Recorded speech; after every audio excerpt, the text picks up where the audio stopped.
This video app review is brought to you by the iPhoneAppReview.com. What's up, everybody? This is Luke Patrick with the iPhoneAppReview.com. We're doing another video review today. Today we're actually looking at a budgeting app for the iPhone, or iPod, or iPad for that matter. You know, iOS in general. But it's a budgeting app called Back in Black, so we're going to avoid any obvious AC/DC references and just slap this thing and get straight into it. As you can see, that booted up really quickly, and here you have your main dashboard. And from the dashboard, you get a basic, a few basic features. But before we get into that, let me just give a quick little spiel about what Back in Black is. Essentially, this is kind of like a virtual checkbook for your iPhone in the sense that it allows you to input things about your income, your expenses, goals and things like that. And then the app will actually track them for you. This is fantastic for people that have problems with, say, debt, and you want to keep track of your debt, or if you're like me and just like to travel a lot and then want to keep track of your goals as far as traveling, or even just want to keep track of your expenses versus your income. It's a fantastic way to do this, and it's very similar to other features like, say, Mint.com.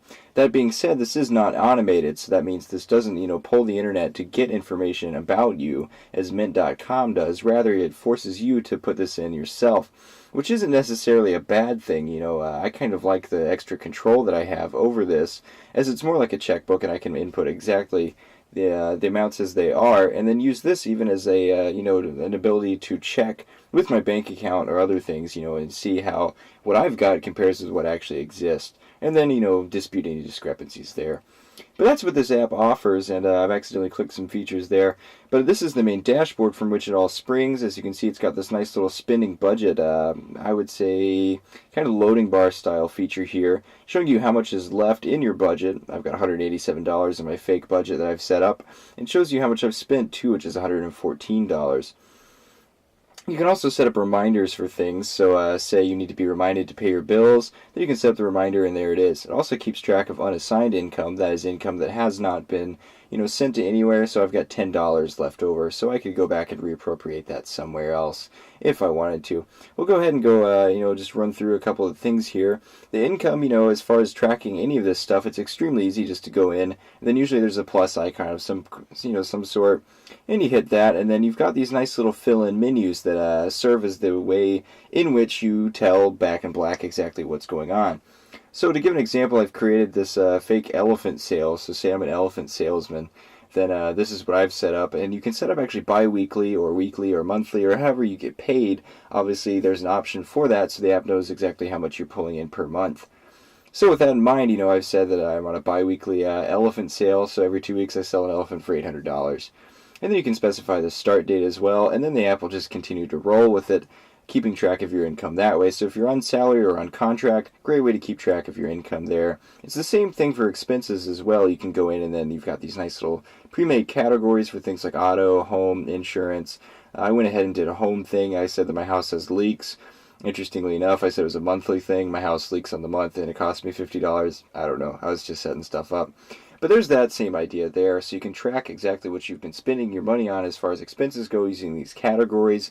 You can even create new categories of your own, which is great. I would have liked to see more presets, to be honest. I used to use an app similar to this on my old Pre that I had, because there was no Mint for Pre, and I really liked the ability to put in stuff myself, but that app came with a ton of preset categories, and it was even quicker just to go through and then slap exactly what I wanted. But with the ability to create your own, it's not that big of a deal. In fact, it kind of gives you more control over the categories, but it would have been great to see a few more. Just to give another example, I did say that my phone bill was $40, and it starts there and goes monthly. So that's, a great way to do that. It's very simplistic, it's very easy to do, and since the app keeps track of this kind of stuff later, it's really easy to set up. So, let's see what else needs to be said. You can also set goals, and I have to say I really like this interface feature with this kind of scrolling picture thing. And I wish the app had used this in more places, because it's actually quite fantastic.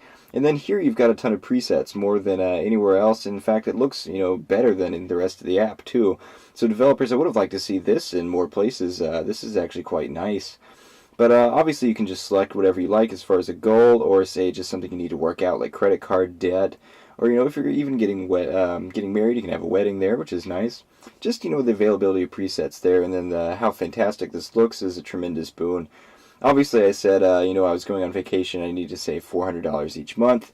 And with that in mind, the app will go ahead and plot that into your income. So it says that I'll be saving 400, and then figures out if that's even possible for my income. It's a great way to figure out exactly how much you can afford to save up for something like that.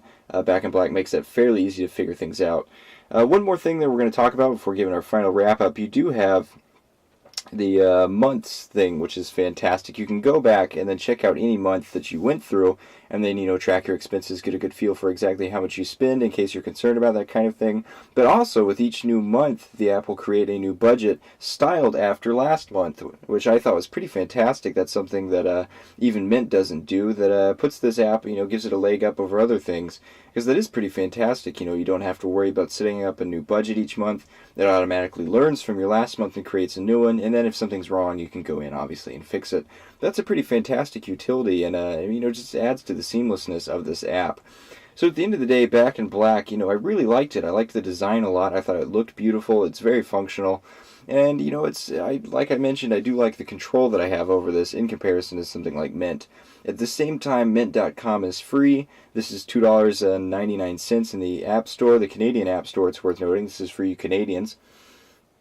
And, the value that you get out of this really depends on how much you like that control. Obviously, I do a lot, so I'd quite like this. And it does look fantastic. It's, not knocking the app in any sort of way as far as that goes. This is a very rock-solid feature. It looks fantastic, and it works great. So really, depending on how much you have a need for this level of control, go ahead and go for it. Back in Black is pretty amazing. Otherwise, there are other free services out there with apps that don't look as good, actually. But so with that in mind, the value that you get out of this really depends on what kind of financial manager you are. So, Back in Black, we're going to give it a 4 out of 5 star rating for its fantastic looks and rock-solid functionality. Yeah, 4 out of 5 star rating from us here at the iPhoneAppReview.com. I've been Luke Patrick reviewing today, and I guess I hope I continue to be Luke Patrick as the day progresses. And we'll check you guys later. Feel free to check out our YouTube channel for even more YouTube videos of video app reviews, or you can go to the iPhone App Review go to the iPhoneAppReview.com for heaps of written ones as well. Messed up my own spiel there. So, thanks for tuning in, you guys, and we'll check you later. Bye.